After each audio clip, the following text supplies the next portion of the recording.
Statistics are the backbone of financial decision-making. Let's look at how to interpret the numbers you see in the news.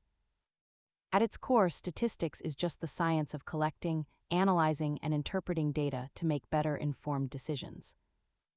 Even a basic grasp of stats can help you distinguish between a temporary market fluctuation and a long-term economic trend.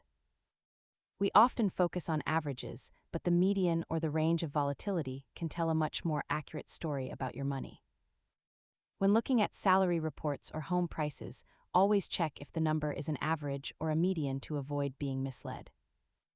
Visualizing data helps you see the scale of information, which prevents you from overreacting to small changes that might be statistically insignificant. Always ask yourself who collected the data and what they might be trying to prove before making a financial move. Understanding these basics is your best defense against bad financial advice. Subscribe for more money basics and keep learning.